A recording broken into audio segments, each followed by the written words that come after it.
Welcome back to Average is Average. Thank you for tuning in. Let's see. Sorry about last episode. It was kind of a last minute ordeal. I kind of rushed that one since I hadn't posted a video in a while. And I thought the problem is I thought I talked. Do I look cool right now? Sorry, I'm just getting off of work. I'm rushing this. The problem with that last episode is I thought it looked incredible. No. Sorry. I thought the topics I talked about were very interesting and cool and whatnot, but I didn't take the effort to make the lighting good. I didn't take the effort to put in the intro clip and the outro clip, and I don't know, it was just a dud on my channel. With that being said, welcome back to the usual. I'm gonna get back to posting regular videos, and I'm gonna get back into the swing of things. I just went on a vacation, if you didn't tune into the last episode, to Baton Rouge and New Orleans, and it was awesome. I'm excited about some of the new videos coming out here soon on my channel. That's a question I have for you guys. Should I make a separate channel for Average is Average for you guys tuning in? I think that's the industry standard, is to have two separate channels, one for your main videos, one for the podcast. But I'm not big enough for that, right? So I'm not big enough to have a podcast in general either, but who gives a flip? If I can just private all these videos anytime I like. So I'm working on a Fortnite video. I'm very excited about that. I think you guys are gonna have a great time. And then I'm actually filming a video today, and it's gonna be the day in the life of a stand-up comedian on show day. Yes, folks, you heard that right. Today is the day I have a stand-up comedy show. I'm very nervous. I don't know. I'll talk about it in the video, but I get super, super anxious. I'm pretty fine up until the actual day of the show, and then I will freak the fuck out, and then it'll be over, and I'll feel relief of it being over. And I don't know. I'm just nervous. It's one of the biggest centers I've performed at, and I'm opening for a legit stand-up comedian, and I don't know. It's this could be either really cool or really bad for me, and I'm nervous about that. But I'm excited. I have my set. I'm probably gonna do the same set that I did a couple stand-up shows ago, and I think it's gonna go fine. I'm pretty memorized, and what's the worst thing that can happen is that I bomb. And that's fine. I can recover from that. I bombed before. Oh man, I haven't written down anything for this episode. I just kind of hit record, and I'm gonna let my mind and my thoughts go free. Yeah, so I see that there's a viewfinder. It's my computer, and it's got the footage recording in here now, and I see it's, I don't know why I'm overcomplicating this. I see myself on my computer that I'm recording on my camera now. And this looks so much better than the last episode. I'm just kind of frustrated that because I don't know if it's lazy. I don't think lazy. Complacent, that's the word. I got complacent. That's the last thing I want in this life, is to get complacent with my videos. I don't want to... what do they say? They always say quality over quantity, right? But consistency over everything. So what sense does that make? Am I right, folks? I think it was the Daily Mail on Snapchat that I heard that some girl died from drinking too much Celsius energy drink. And that kind of scared me a little bit. She was 20, in her 20s or something. Her mom was sad about it. And I drink 900 milligrams of caffeine a day, probably. On a bad day, I'll drink 900. That's 3 venti cold brews from Starbucks. That's kind of what I drink. And that's what I drink, you know? That's not bad. For me, you know, I feel like that's normal, but it could kill me, I guess. I don't know if it's Celsius or the caffeine, because she had heart problems or whatever, and heart problems run in my family, so it's like, should I stop drinking coffee? I don't know. I'm nervous. I'm nervous about the caffeine. I'm nervous about the show tonight. My heart, you know, I'll have, I don't know if this is anxiety. I have anxiety and depression. I don't know if this is anxiety, but like every time I think about it, my heart starts beating real fast. And I kind of get shortness of breath. And I'm nervous. This happened last show. Like I think I had a legit panic attack before my show. And I think I suffer from stage fright. There's a song by this artist called Mickey Avalon called My Dick. And he goes through the song and he talks about how his dick is awesome and your dick is, you know, not good. And he does various little rhymes and he goes like, whatchamacallit? He says something and he says that yo dick suffer from stage fright. It's like, my dick, let's see, what are some of the lyrics? One of the roasts of the other person's dick is, you know, that it suffers from stage fright. One of them's like, my dick bench press 350. Yo dick couldn't shoplift at Thrifty. That just kind of goes to show you the kind of music I grew up on. My dick, holy shit. Yeah. Anyway, so all my future employers, I'm now changed from when you're trying to hire me. I'm now different. I promise I won't do any of the things that I'm doing now at this place of work. Please hire me. It's just a song. It's art. Am I allowed to do that? Future employers? Am I allowed to talk about art? It's just art. That's all it is. Nothing bad. Joe Gatto. How about that? I was on TikTok today and I saw that Murr is also being accused of, like, I don't know what it is, sexual assault or like talking to a minor or grooming or something. Why am I crotch shotting every freaking time? Forgive me, folks.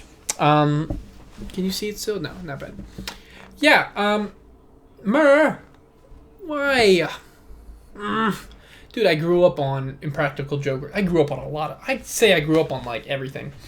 But, like, Impractical Jokers, I thought you were going to be one of the good ones. One of the ones that didn't do anything bad. And, what the hell? I kind of find myself... I think I'm, Is my chair, like... Oh, my God. Oh, my golly. Did I fix it? Kind of. I hope this is a good distance from the mic. I think I've talked about... I don't know if I've talked about this yet. It looks so much cooler when I hold the mic and I unscrew it and I hold just the microphone. But screwing this little base back on is just such a pain in the ass. So I'm just going to hold it like this on my thigh. I don't know if that looks cool. I mean, looking cool is pretty much the most important thing you can do, you know? If I don't look cool, then, like, what are we doing? It's all about how you look. It's not about the quality, content, or anything. It's just, if you look cool, it's good. Same applies for, you know, basketball, stand-up comedy, all avenues of my life.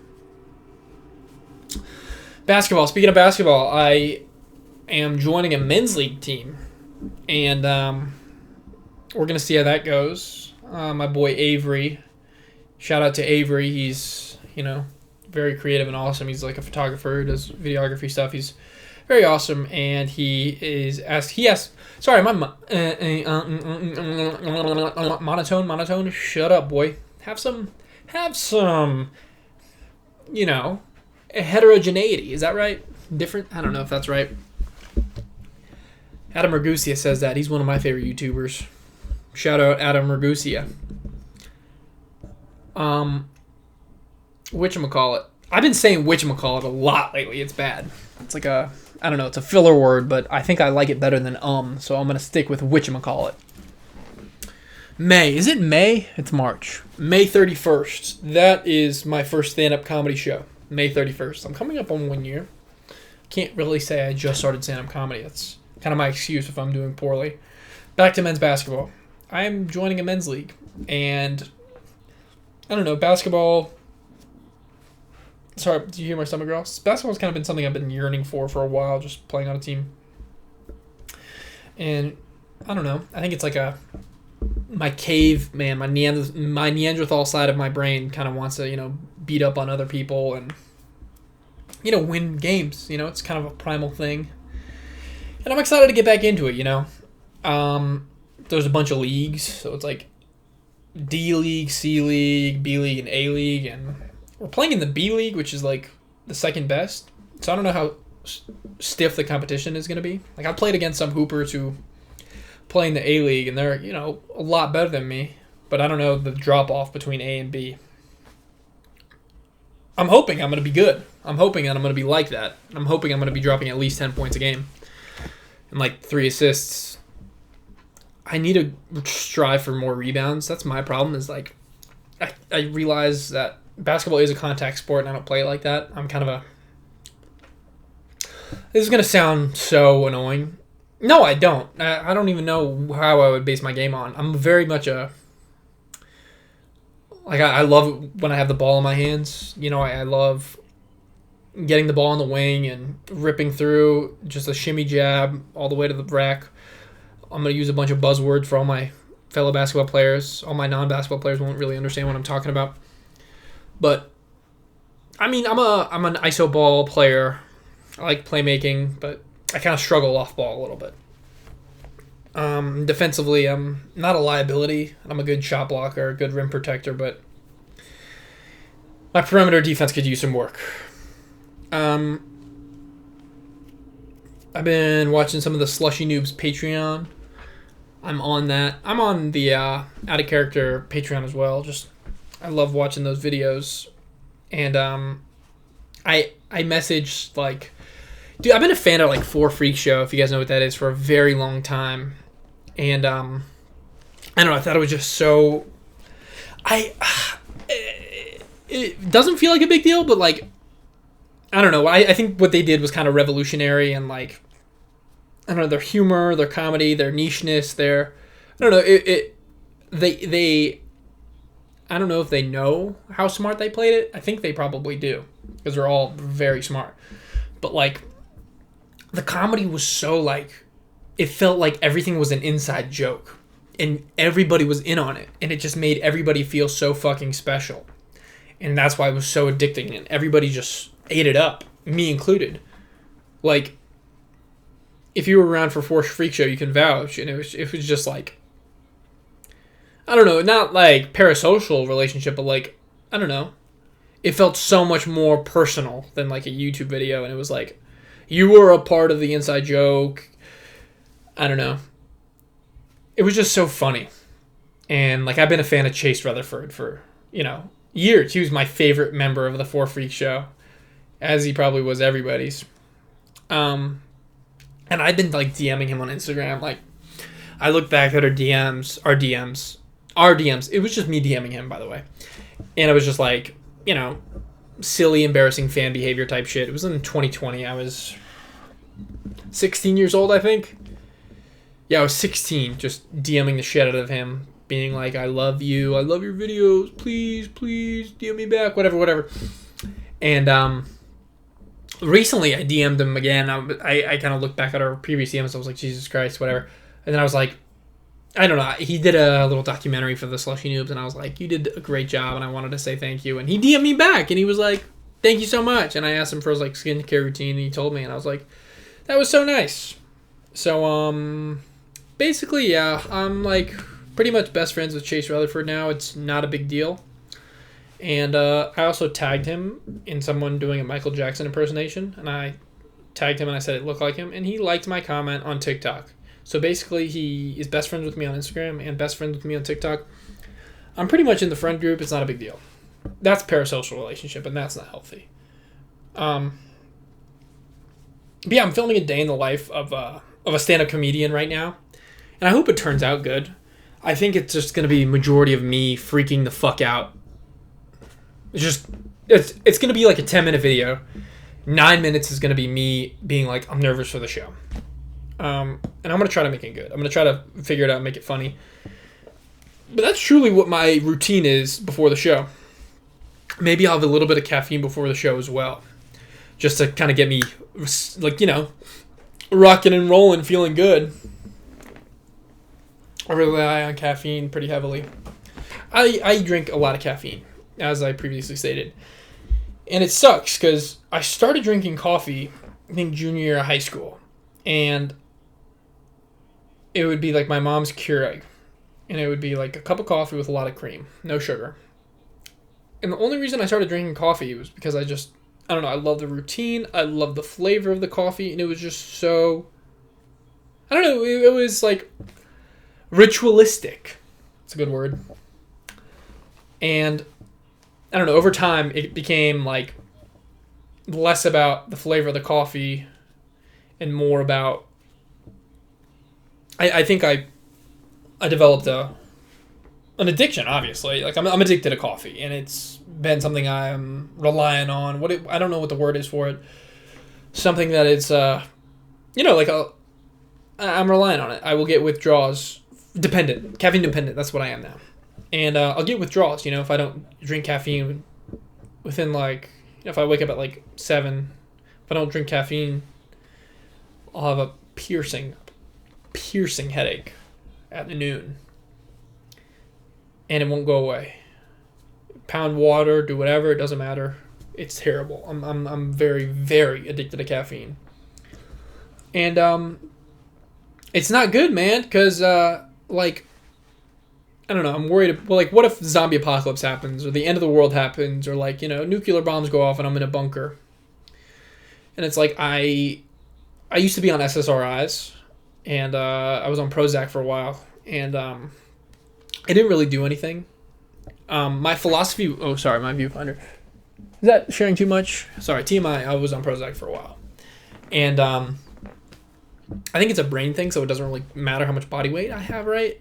I think. But it didn't really work. Anyways, what I was saying about caffeine is, I think my excuse for a long time has been, I'm 6'7", 215, 220. I'm a big boy, I'm skinny-ish kind of, but I'm a big boy. I can handle 4 ibuprofens in a sitting, I'm going to take the 4 ibuprofen because I'm tall and I'm big and I can handle it. I'm going to take the 32-ounce cold brew because I'm a big boy and I can handle it and I'm good. I can take an extra dosage of NyQuil because I'm good and I'm a big boy, I can handle it. I've kind of used that philosophy over and over again with all kind of medication and substances that I take. And I don't know if it was the same thing for Prozac, but it didn't really work on me. It was just kind of, I don't know. It didn't, I feel like it didn't make a difference at all. I was on it for maybe 2 months, 3 months. That's not true. Maybe, how long was I on Prozac? I don't even remember. Maybe 6 months. And I got off because I moved to Richmond, and the process of changing pharmacies was so daunting to me that I didn't want to do that. So I just quit cold turkey, and it didn't affect me at all. With that being said, I know SSRIs are, and antidepressants and medication and glasses are all things people rely on, And I don't know. I'm not saying I'm better than everybody else because I'm not relying on those. I'm just saying that I don't want to because, I get worried about zombie apocalypse, But caffeine, man, it's something that I'm totally relying on. And I'll be screwed in the zombie apocalypse if they don't have coffee.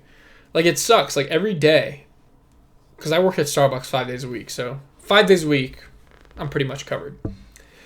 Because I get free coffee. But 2 days a week, it's you need to figure out where you're going to get this coffee.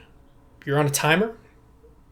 Figure it out. You're going to have to buy it. You're going to have to make it. You're going to have to procure it somehow, some way. You're going to have to do it, or consequences will happen. And I hate having that timer. I hate having that kind of pressure because it's, I don't know, I don't like any type of pressure. And it's you have to do this. You have to get this figured out, or else bad things will happen. And I've gone, I remember there's a video I went to, I'm itching my ball sack. I'm not going to try to be subtle about it. I'll be honest.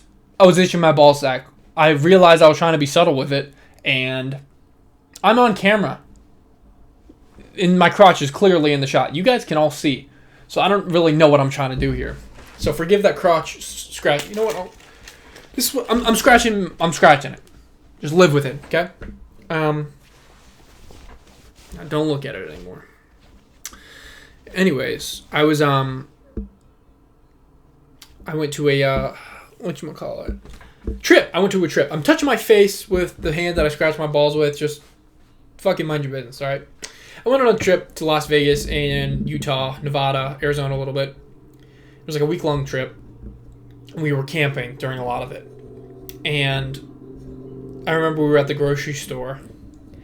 And I had that thought of like, what the fuck am I going to do? I don't have coffee. I need coffee. And we were at the grocery store and I was like, I'll just buy this like cold brew concentrate. Or like iced coffee concentrate. It was like a Dunkin' brand. And, it tastes like shit. But it was instant coffee. So, like, it tastes like instant coffee. So it tastes like shit. But, like, at this point, I don't care. I don't care how my coffee tastes. Because I drink it black. So, black coffee doesn't, taste amazing. So, I'll procure my coffee. And it's cool that I take it black because it's like my addiction is, like, it's strictly coffee. And black coffee is a lot, I guess, easily accessible than not black coffee. But that's actually not true. I was at like I was at like a gas station like Sheetz, and I was looking for like one of those like Starbucks like nitro cold brews or just like a can of like cold brew. And almost all the cans are like lattes, like cream and like caramel and like fucking mocha, all these flavors, vanilla, and I just wanted a can of black coffee and I can't find it. Because not a lot of people drink it. I'm like different or whatever, I guess. It's like not a fucking big deal. But I didn't always like black coffee. As I said, I used to drink my coffee with lots and lots and lots and lots of cream. And then I started working at Starbucks and I went crazy. I drank lots of peppermint mochas. I tried one of everything on the menu before just because, I want to know what I'm selling. I drank a lot of sweet sugar. And then I kind of reverted back to just like my regular coffee with cream. Then I reverted to like a cold brew with cream, lots of cream. And then slowly, I don't know if it tasted rotten, rancid, or just weird or gross or just creamy. Like the cream kind of coated my tongue and it was just a gross kind of sensation on my tongue. And it just really grossed me out. So I, did less cream. And then I did less cream. And then I did less cream. And then eventually it just got to black coffee. And I've been drinking black coffee ever since. That's one of the reasons I quit drinking coffee with a bunch of shit. But also, it's I was talking to my boy Avery about this. Shout out Avery for the third time in this video. I think I have a very addictive personality. That's just how my brain works. And, like, I'm very addicted to caffeine, absolutely. But I'm also, I think, very addicted to sugar. And I don't want to combine those two things, right? Drinking a coffee with loads and loads of sugar, that's just, like, mixing those two things and just making that thing twice as addictive. And I don't need that in my life. I just need something simple that can have, my fix, my little fix, and then I'll have another little fix here and there. I'm not like someone who like watches their calories religiously, but like I'm not gonna waste my calories. Like I don't track my shit, right? But I've heard people who do. They're like, I'm not gonna waste my calories on a drink, and that's fair. I would much rather have like 3 glazed donuts from Krispy Kreme than like a caramel ribbon crunch from Starbucks, or like a coffee with 5 sugars and cream. I'd much rather have a black coffee and then a pastry. I will eat my sugar every day of the week. That is what is going on in my neck of the woods. How long have we been recording? 24 minutes. Not bad. Not bad for no script. That's actually pretty good. That's been not bad. Hope you guys are well. Hope you guys are doing good. I am, thought about the show again. I got nervous again. I'm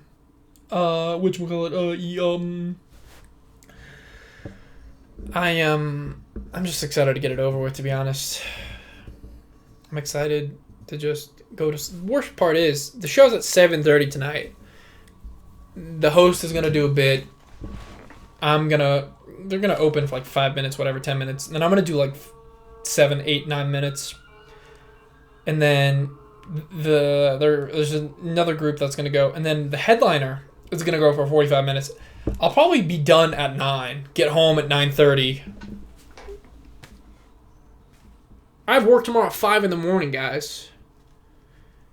And depending if I do good, if I do really good, my heart's going to be racing. I'm going to be so excited. I'm going to be so excited I can't sleep. And if I do bad, I bomb. I'm going to be thinking about that. I'm not going to be able to sleep either. I'm just not going to be able to sleep tonight, regardless. And I didn't get good sleep last night. Woe is me! Wah, wah, wah.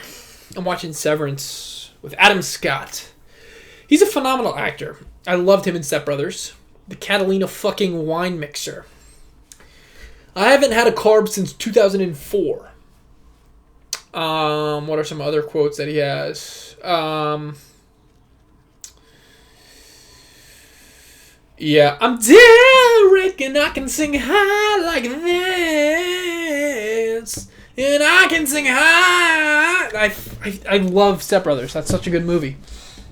And did you guys know he actually didn't sing? So the family, they were singing the song in the car. Everybody sang their part except Adam Scott. He had someone else sing for him, and they did like a voiceover. But he's great, dude. He's great. Severance, I'm just really, really enjoying it. My girlfriend, she put me on. She just finished the season finale of season 2. And she was like, I don't really have anybody to talk to about Severance. Can you please watch it? And she's like, I like it so much, I'll watch it with you. So I'm on season 1, but episode 6 or 7. And it's like, I don't know, I'm a sucker for sci-fi dystopia. My boy Charles is taking a shower in there. Shout out Charles. Man, yeah, that is I've been enjoying that. I really have a hard time getting into TV shows. As I stated in one of my previous episodes, if you're not caught up, get caught up, boy. I like movies so much more, but Adam Scott. And I talked about this. This is gonna be my last little thing before I go. But whatchamacallit, yeah. I need to eliminate those words from my vocabulary. But I was talking about Saltburn and how stupid I think it is, and how I think it's so stylized and good looking, and there's nothing there. I think Severance is just so beautiful. So stylized, the font, the outfits on the characters, the green, the fucking forest green of that floor, the colors, the fucking lenses, the shots, the way it looks, the way it feels, the vibe. It's there. But the story's there too. And it's interesting. And it's just good. And it looks good. And sometimes it pisses me off when people, all they care about is things looking good. See, I would much rather have a show look like shit and then have a great plot, great story, than the vibe, mood board.